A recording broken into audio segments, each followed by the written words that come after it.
오늘은 저희가 알아보기로 했던 것처럼 도미넌스에 대해서 한번 살펴보도록 할게요. 도미넌스도 이렇게 우리가 이전에 배웠던 것처럼 추세를 그리거나 거래량을 확인을 해서 이렇게 작도를 하는 것까지는 모두 똑같아요. 그래도 드로잉을 없애고 한번 같이 해볼까요?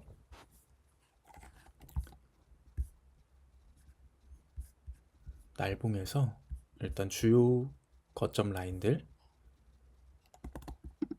제가 이전에 그려놨던 거는 좀 오래전에 그려놨던 거라 시간이 어느 정도 흘렀기에 새로 그리는 것도 나쁘지 않다고 생각이 듭니다.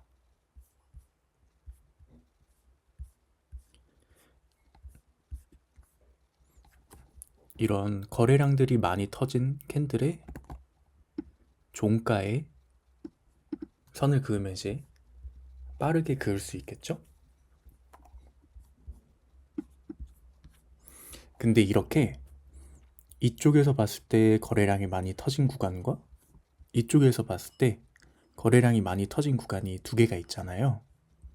이럴 때는 일단 두 개를 비교를 해봅니다.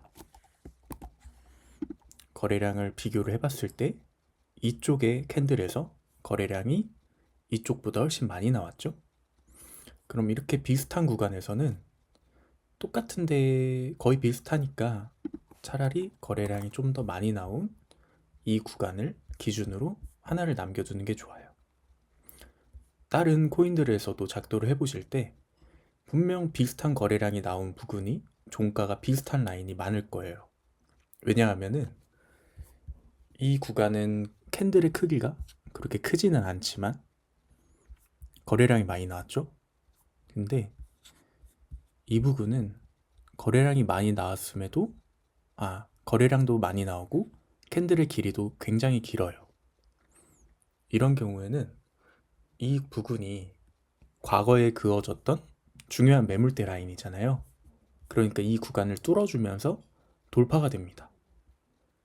그리고 여기는 저항대만 하나만 있는 게 아니라 장기 이평선들도 이렇게 몰려 있죠.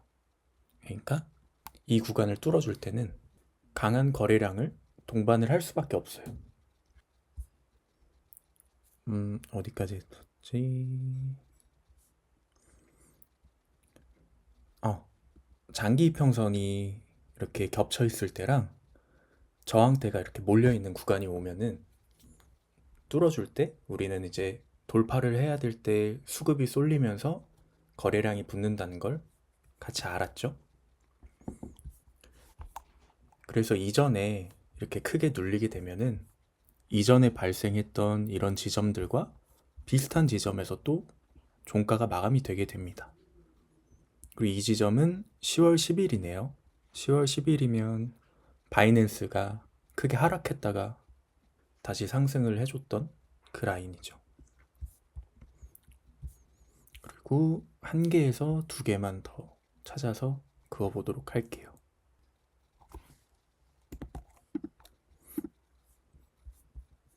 대부분의 이런 거래량이 발생한 지점이 되게 비슷하죠. 남은 구간은 어느 하나가 특출나게 이렇게 거래량이 터져 있지 않아요. 이런 경우에는 이전에 꼬리를 말씀을 드렸었는데 비슷한 지점에서 이렇게 지지가 되는 구간이 있습니다.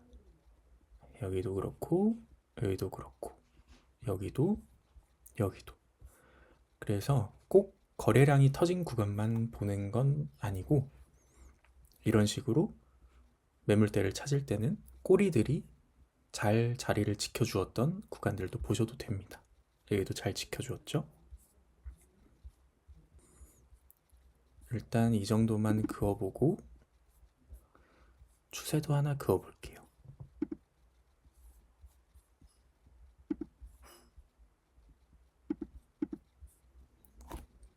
꼬리들 길이도 이렇게 만나는 구간들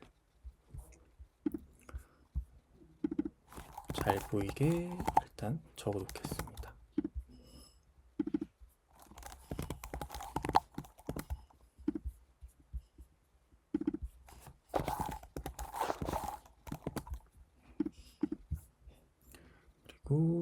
61%대.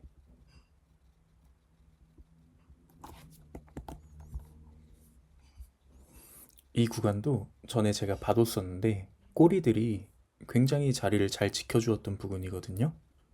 그래서 61.3%. 이 구간도 자세히 보고 있습니다. 일단 도미넌스에 대한 차트를 어느 정도 작도를 좀 빠르게 봐봤는데요. 이번에 빠르게 본 이유는 이전 강의들에서 우리가 매물대 그리는 방법이나 추세 그리는 방법은 이미 다 한 번씩은, 두 번씩은 복기를 했잖아요. 그래서 세 번을 연속으로 하면은 조금 루즈해질까 싶어서 일단 매물대는 빠르게 그었습니다. 근데 우리가 보통 투자를 하면서 비트코인 도미넌스를 왜 확인을 해야 될까? 이런 생각을 많이 가지시는 분들도 계시고 확인을 안 하시는 분들도 있는데 도미넌스는 수급의 이동이라고 보면 될 것 같아요. 점유 비중. 지금 59.15%인데 이 59.15%는 전체 시장에서 비트코인이 차지하는 비율입니다. 이더 도미넌스도 살짝 볼게요. 이더 도미넌스는 지금 11.64%예요. 전체 시장에서 약 11% 정도가 이더리움이 차지하고 있는 시총인 거죠. 그렇게 이 점유 비중이란 게 굉장히 중요해요. 만약 이 비트코인 도미넌스가 상승을 합니다. 이렇게 상승을 하죠. 이렇게 상승을 한다는 거는 점유 비중이 비트코인 쪽으로, 전체 시장에서 비트코인 쪽으로 쭉 몰린다는 거예요. 거래량이 터지면서 양봉 캔들을 크게 만들어주죠. 그러면은 큰 폭의 점유 비중이 알트코인에서 비트코인 쪽으로 몰려온다는 거예요. 그게 무슨 뜻이냐면은 알트코인에서 비트코인으로 넘어온다는 건 알트코인에서 자금이 빠져나간다는 거겠죠. 그래서 비트코인 쪽으로 쏠립니다. 투자자들의 입장에서는 알트코인에서 돈이 빠지는 거는 리스크 회피죠. 비트코인으로 돈이 몰린다는 건 위험 자산이긴 하나 코인 시장에서는 악재로 봅니다. 왜냐하면 이런 경우에는 비트코인 수급이 몰리면서 비트코인 가격만 올라줄 수가 있어요. 그런 거 한번 들어보셨죠? 비트코인이 불장이 오려면 비트코인 가격이 횡보를 하면서 비트코인 도미넌스가 내려가야 한다. 비트코인의 가격이 떨어지거나 올라가지 않는데 도미넌스가 내려간다는 것은 전체 시장에서 자금이 비트코인에서 알트코인으로 넘어간다는 거예요. 비트코인이 주요 자리를 잘 지켜주는데 점유 비중이 알트코인 쪽으로 수급이 쭉 쏠리면 우리는 그거를 불장이 온다 그래요. 도미넌스를 봐야 되는 이유는 우리는 이 수급이 지금 어디로 쏠리는지 확인을 해야 되는 겁니다.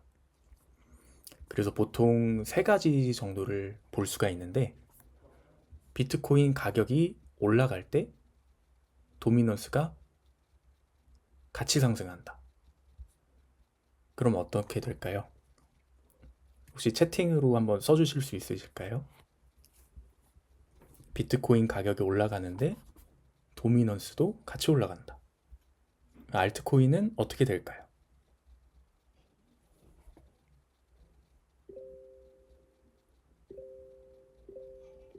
그쵸? 맞아요. 알트코인에서 자금이 빠져나가면서 비트로 쏠리기 때문에 비트코인의 독주가 나오고 알트코인들은 가격이 동반 상승하지 못하고 오히려 횡보하거나 떨어집니다. 그러면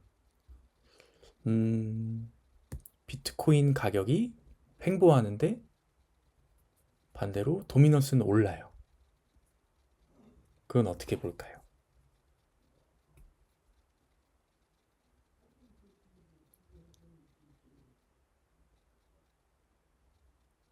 이건 좀 어렵죠. 비트코인이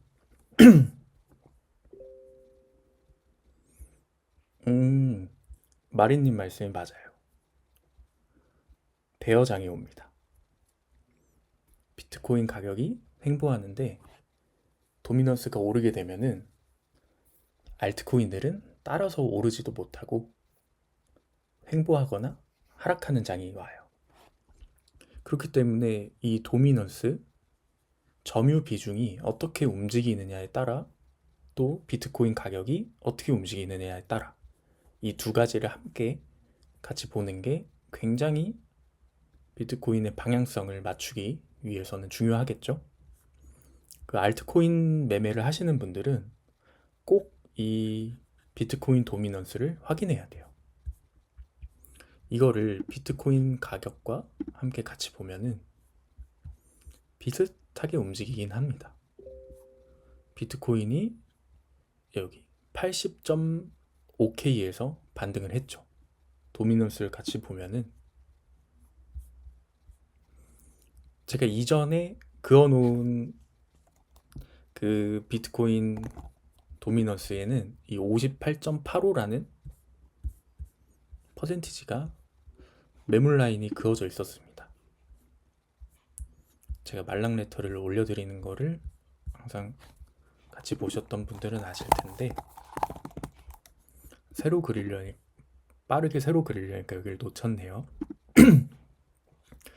비트코인 도미넌스도 이렇게 매물 라인이 존재하잖아요. 58.85% 라인에서 이렇게 반등이 정확하게 나와 주었어요. 비트는 이 80.6K 라인이 매물 라인으로서 작용하는 선들이 없거든요. 근데 도미넌스를 같이 보면은 58.85% 라인이 지지 라인이었어요. 그러면 우리는 비트코인 매매를 할 때도 비트코인이 이렇게 다음 지지 라인으로 가기 전에 도미넌스가 이렇게 지지 라인에서 반등을 해주면 비트코인도 같이 반등을 하는 모습이 나와줍니다. 이더리움을 잠깐 같이 봐볼게요.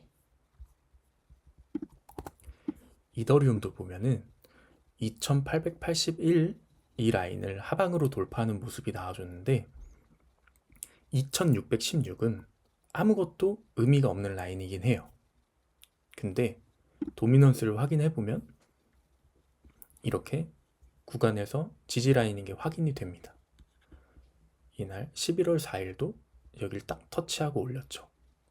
11월 4일도 한번 봐볼게요.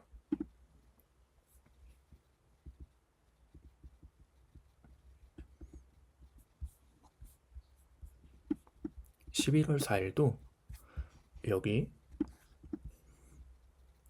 25년 5월 5일부터 만들어진 상승 추세 라인이었는데 이 구간에서 딱 닿았죠. 근데 이더리움 차트에서는 추세 지지 라인이었고 도미넌스를 확인해 보면 11.49 지지 라인에 딱 맞았습니다. 만약 내가 이더리움을 작도를 아직 자세하게 잘 하지 못했어요. 그런 상황에서 이더리움 도미넌스 작도를 잘 해뒀다면 이 구간에 맞닿는 가격대에서 이더리움을 구매할 수 있는 그런 방향성이 좀 생기겠죠. 이렇게 가격대랑 도미넌스는 움직임이 똑같진 않아요. 11월 4일 같은 경우에는 지금보다 가격이 좀 더 올라와 있는 상태죠. 3061불입니다. 근데 지금 2806불이죠. 이더리움 도미넌스는 11월 4일에도 11.49였고 지금도 그 지지라인 비슷한 구간에 있어요. 그러니까 도미넌스는 시장 점유율이니까 가격과는 조금 다르지만 그래도 지지가 되는 구간은 가격과 비슷하게 작용을 합니다. 다시 도미넌스로 넘어와 볼게요. 그래서 비트코인 도미넌스를 확인하는 것도 중요하지만 저는 테더 도미넌스도 같이 확인을 해요. 테더 도미넌스도 한번 봐볼게요.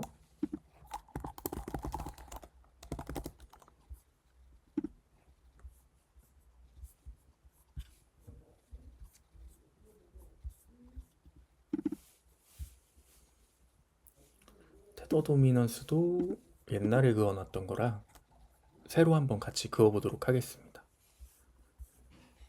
테더 도미넌스는 그냥 쉽게 말해서 비트코인과 되게 반대로 간다고 보시면 되세요.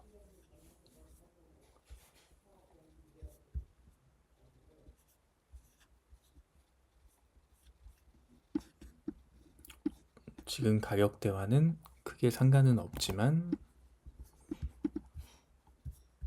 그어는 놔볼게요. 그리고 저번 강의에서 말씀드렸듯이 긴 장대 음봉 같은 경우에는 아래 꼬리에 선을 긋지만 긴 장대 양봉 같은 경우에는 윗꼬리에 선을 그어주시면 됩니다. 여기도 보시면은 10월 10일이죠. 그 바이낸스 사건이 있었던 날 여기를 보고 찍으면 굉장히 잘 맞는 걸 확인할 수 있어요. 이쪽으로 와도 이 구간이 되게 잘 맞지요. 이렇게 한번 그어보고 나서 과거로 오던가 미래로 가서 한 번씩 확인해 보시는 것도 되게 좋아요. 여기 같은 경우에도 이렇게 딱 봤을 때 거래량이 과거에 비해서 제일 많이 터졌죠. 그리고 장대예요. 그러면은 이 구간에도 하나 찍어줍니다. 대부분 잘 맞는 모습을 보이죠?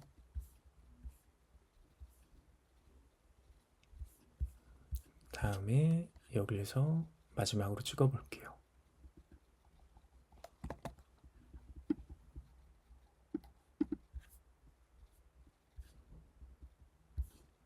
이러면 대략적으로 우리가 테더 도미넌스도 기본적인 작도는 다 하게 됩니다. 그러면 여기를 아까 전에 이 구간에 찍었던 것 같아요. 8월 5일에 우리 장대의 선 고점에 찍었던 6.7% 라인, 이 라인을 찍고 다시 하방으로 움직이고 있죠. 테더 도미넌스는 아까 처음에 말씀드렸듯이 비트코인과 반대로 움직인다고 했어요.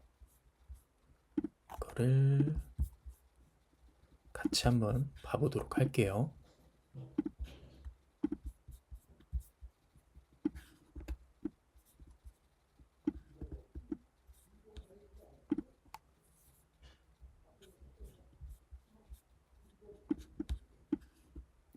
테더 도미넌스도 비트코인 80.62K 이 구간에 닿았을 때 거의 비슷한 위치에 6.764% 라인에 저항이 나왔죠. 우리가 비트코인 도미넌스 그리고 테더 도미넌스를 같이 봤다면 이 6.764% 라인에서 여기선 한번 크게 반등이 나와줄 수도 있겠다 라는 생각을 해볼 수도 있을 것 같아요. 그래서 도미넌스는 이렇게 비트코인의 방향성을 보기 위해서 테더 도미넌스와 비트코인 도미넌스를 같이 한번 확인해 보는 게 굉장히 중요합니다.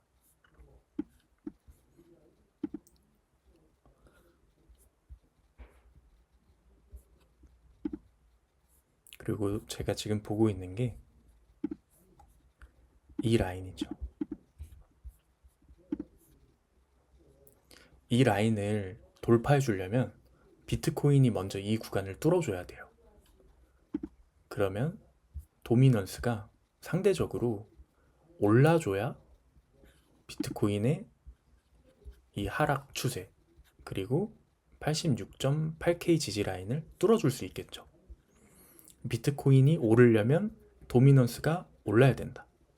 그래서 제가 여기를 뚫어주기 전까지는 알트코인들이 힘을 내지는 못할 거다 라고 말씀드렸던 이유가 비트코인 도미넌스가 올라야 이 구간을 뚫어줄 수 있기 때문에, 그리고 이 구간을 뚫어주면서 비트코인 도미넌스가 한 번 더 수급이 쏠릴 수 있어요. 그때까지는 조금 알트코인들이 힘을 내진 못할 수도 있겠죠. 그래서 저는 이 구간을 상방으로 뚫어주거나 아니면 완벽하게 90.2K 라인 이전에 하락 이전에 지지를 받아주었던 이 라인을 뚫어줄 때 그때서야 알트들이 눈치를 좀 덜 보고 고개를 들 수 있지 않을까 생각합니다. 오늘 새벽 같은 경우에도 비트가 84.1을 지켜주면서 86.8까지 올라줬죠. 약 3% 정도의 상승이 나왔습니다. 근데 비트가 3% 정도 상승이 나와줄 때 알트코인들, 메이저 코인 같은 경우에는 거의 대부분 2%, 2.5% 이내의 상승이 나와줬어요. 그리고 지금은 또 많이 눌리고 있는 애들이 많죠. 그게 다 이 구간을 뚫어주지 못하면 어차피 하락할 거고, 이 구간을 뚫어주기 전까지는 비트코인 도미넌스 쪽으로 수급이 더 쏠릴 거기 때문에 사실상 알트들이 지금 강하게 오를 수 있는 요인이 없다고 생각하시면 돼요. 그래서 우리는 다음 주 초에 월, 화 중에는 나올 것 같기는 한데 이 구간을 한번 이렇게 강하게 뚫어줄 때, 이런 두 개의 방어선이 있을 때는 뚫어줄 때 거래량이 필요하다고 했죠. 그래서 거래량을 동반해서 이곳을 뚫어줄 때 도미넌스가 상승할 거다. 그리고 다시 이 위에서 횡보를 하면은 도미넌스가 좀 빠질 수가 있어요. 그러면 비트가 86.8 위에서 횡보하고 도미넌스가 빠지게 되면은 알트들도 조금은 숨을 쉴 수 있는 공간이 만들어지겠죠. 그리고 한 가지 더 있는데, 이 토탈3라는 차트가 있어요. 이 토탈3는 비트코인과 이더리움을 제외한 모든 알트코인들의 시가총액을 합친 차트입니다.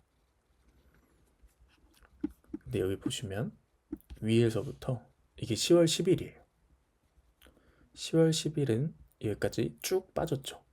근데 아직 토탈3의 하락 갭이 이 766 빌리언을 다 채우지 못했어요. 이더리움을 봐볼게요. 이더리움은 애초에 10월 10일에는 크게 빠지진 않았네요. 근데 한 번씩 이렇게 크게 쭉 내려 꽂으면은 이 갭을 채우러 갔다가 오는 게 훨씬 더 안전하게 볼 수 있거든요. 근데 토탈3 같은 경우에는 이 10월 10일에 한번 쭉 크게 빠졌던 갭을 아직은 채우지는 못했어요. 그래도 여기 다시 저항대 위로 안착하려는 모습은 보이고 있죠. 토탈3가 하락한다는 거는 알트코인에서 자금이 계속 빠져나가고 있다는 겁니다. 전체 시장에서 알트코인의 시가총액이 계속 줄어들고 있다는 거죠. 그렇다는 건 매수세는 없고 누군가 계속 팔아 제낀다는 식으로만 생각하시면 돼요. 누가 계속 알트코인을 팔고 있구나. 우리가 보통 계단식 하락이 나오면은 크게 한번 푹 찍고 다시 양봉 전환하는 캔들이 나온 뒤에 그 캔들의 거래량이 터진 뒤 반등하는 모습이 나오죠. 보통 이런 식으로요. 크게 푹 찍고 반등하는 모습을 보이면서 거래량이 터집니다. 근데 지금 계속 계단식 하락을 하고는 있는데 거래량이 크게 터진 흔적은 거의 안 보이죠, 지금. 그렇기 때문에 저는 아마 이 갭을 한번 더 채우러 갈 때까지는 하락세가 나오지 않을까. 아니면 아까 말씀드렸던 것처럼 비트코인이 이 구간 위로 올라서 주는 모습, 그리고 이후에 횡보하면서 도미넌스가 빠져주는 모습이 나오지 않으면은 다음 주도 크게 반등하는 모습은 아직 보이진 않을 수도 있을 거다라고 생각은 하고 있어요. 도미넌스는 저는 이 정도로 보고 있는데 혹시 도미넌스에 대해서 추가적으로 궁금하신 점 있으실까요? 다들 이해되셨으면 여기서 마치도록 할게요.